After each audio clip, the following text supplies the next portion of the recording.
E aí, povo, tudo bem?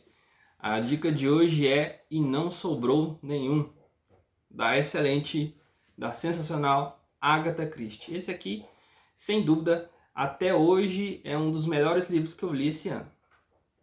É um romance não romance romântico, mas um romance de mistério, é uma história relativamente complexa. Envolve uma investigação, só que uma investigação sem detetive. Mas antes de passar a trama, vamos falar um pouco sobre a autora. A Agatha, ela é nascida no Reino Unido e ela é mundialmente conhecida como a rainha do crime, porque ela produziu muitas obras nessa área da literatura de mistério, né? Quando eu leio Agatha Christie, eu lembro um pouco também de Sir Arthur Conan Doyle, o criador de Sherlock Holmes, porque as obras dela seguem determinada receita clássica de detetive, de investigação e de uma forma que te prende muito. Esse livro, pra você ter uma ideia, eu não sosseguei, assim que eu comecei ele, eu não sosseguei enquanto eu não terminei de ler a obra toda e descobrir, porque essa é uma característica, ao final tem um desfecho e é revelado como foi aqui a trama, como aconteceram os assassinatos no caso, né? A Agatha escreveu muitos livros, foram mais ou menos 66 obras ao longo de sua história, e esse aqui é tido por muitos de seus fãs como sua obra-prima, aquilo que seria um romance de mistério perfeito. Esse livro ele foi publicado nos idos de 1939. Ele se passa na Inglaterra, no sul da Inglaterra, uma região conhecida como Devon, fica mais ao sul, na costa ali da Inglaterra. E ele começa a bordo de um trem. A gente faz a referência com o Expresso do Oriente, que é outra obra muito conhecida da Agatha. Começa num trem, passageiros das mais variadas naturezas e personalidades e histórias de vida estão indo para o mesmo lugar. E eles se encontram no interior e vão para uma ilha chamada Ilha do Soldado, né? Isso a gente vê logo na capa. Aqui a gente tem uma casa grande e o que seria uma ilha, né? O simulacro de uma ilha. Então, eles vão para uma ilha pelos mais diversos motivos. Somando-se aos dois caseiros que já estão lá nessa ilha, são mais 8 pessoas. Tem gente famosa, tem uma senhora solteirona, tem médico, tem capitão, tem uma moça que teria sido contratada para ser secretária de um casal chamado Owen. São múltiplas histórias, pessoas com histórias de vida totalmente diferentes que vão para essa ilha a partir de convites feitos à carta. Sempre relacionado também ao pagamento de quantias vultosas, ao contrato, ao emprego. Elas vão para essa ilha. Essa ilha fica a 2 quilômetros da costa e ela é uma ilha totalmente isolada da civilização. Você só consegue ir para lá de barco, né? Tem um barqueiro que vai levá-los até lá e eles descobrem que eles só têm contato com a civilização por meio desse barco. Esse barco deixa eles lá e eles vão começar a entender o motivo pelo qual estão naquele lugar. Como eu disse, há várias histórias diferentes, mas logo de cara a gente percebe que há algo que liga todos eles, que é o fato de terem cometido alguma espécie de crime que é difícil de ser alcançada pela justiça. Todos eles são suspeitos de ter cometido algum tipo de assassinato.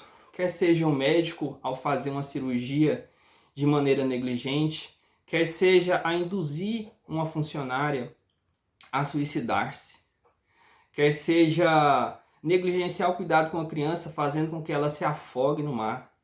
Há várias situações, mas todos eles, inclusive os dois caseiros, são suspeitos de cometer um crime.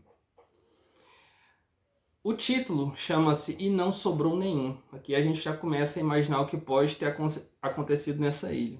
O curioso é que só estavam aquelas 10 pessoas na ilha. E as pessoas começam a morrer. A princípio cogita-se um suicídio, um acidente, mas gradativamente as pessoas vão morrendo. E eles se dão conta de que necessariamente o assassino ou a assassina é um deles. Então eles passam a se vigiar. Só que isso não impede o acontecimento de novas mortes. Eles encontram nessa ilha, nela é construída uma casa muito luxuosa, tem quarto para todo mundo, são muito bem recebidos lá. Eles se dão conta que nessa ilha, em cada quarto tem uma cantiga de niná infantil. E essa cantiga vai dar a tona de todo o livro e a ordem na qual vão ocorrer as mais diferentes mortes. Uma cantiga que fazia menção a 10 soldadinhos, afinal de contas são 8 convidados mais os 2 caseiros. E como esses soldadinhos vão ir diminuindo ao longo do tempo. A cantiga diz o seguinte: 10 soldadinhos saem para jantar, a fome os move. Um deles se engasgou, e então sobraram 9. 9 soldadinhos acordados até tarde, mas nenhum está afoito. Um deles dormiu demais, e então sobraram 8. Então, assim, e lá naquela casa, o mais interessante é que há uma espécie de bibelô, de decoração, com 10 soldadinhos. E a partir do momento em que um deles morre, um bibelô é retirado daquele local. Ele sinaliza as mortes.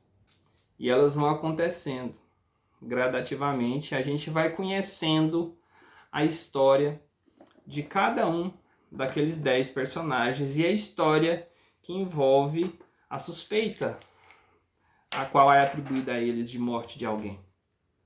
Então vai se criando um clima de medo e a gente vai entendendo caso a caso como se deu a morte na qual aquelas pessoas estariam envolvidas. Em um dado momento, logo no início, um gramofone com a mensagem de voz diz: aqueles são acusados. Todos os 10. E é a partir daí que eles ficam mais tensos. Nesse momento, são feitas as acusações a cada um deles. Edward Armstrong, de ter causado, em 14 de março de 1925, a morte de Louise Mary Cleese. Emily Carolina Brent, de ter sido responsável pela morte de Beatrice Taylor. William Bloring, de ter levado à morte James Landor, em 10 de outubro de 1928. Então, é lido um a um nessa mensagem de gramofone o crime a qual é imputado a cada um deles. O que é interessante também nessa história, na maneira como a trama é escrita? Predomínio de um tempo cronológico. Não há muito tempo psicológico. O romance ele vai evoluindo ao longo do tempo. Não há muitos flashbacks. Ele é bem dinâmico. A narrativa é rápida, é célere. Para quem não gosta de muita digressão, de reflexão, né, de crítica social, esse livro aqui, esse estilo de escrita é o ideal, porque ele é muito rápido, ele te prende, você começa, você não quer parar mais. E o que eu posso dizer a você? A diferença desse romance para os outros da Agatha é que não há um detetive em específico, não há um Poirot, que é um detetive muito conhecido nos textos dela. Aqui meio que você, leitor, é o próprio detetive, porque cada um daqueles 10 que estão na ilha vão começar a suspeitar um do outro e a gente, enquanto leitor, passa a querer deduzir quem é o assassino ou quem é a assassina, né?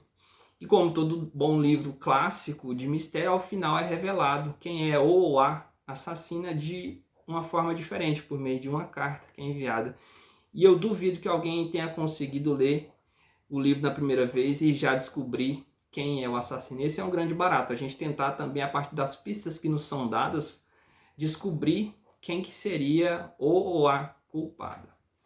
Esse é um livro que te prende até o fim, me faz lembrar de Sherlock Holmes, me faz lembrar de um seriado chamado Dexter, que as pessoas são mortas, mas todas que eram mortas tinham cometido algum tipo de injustiça.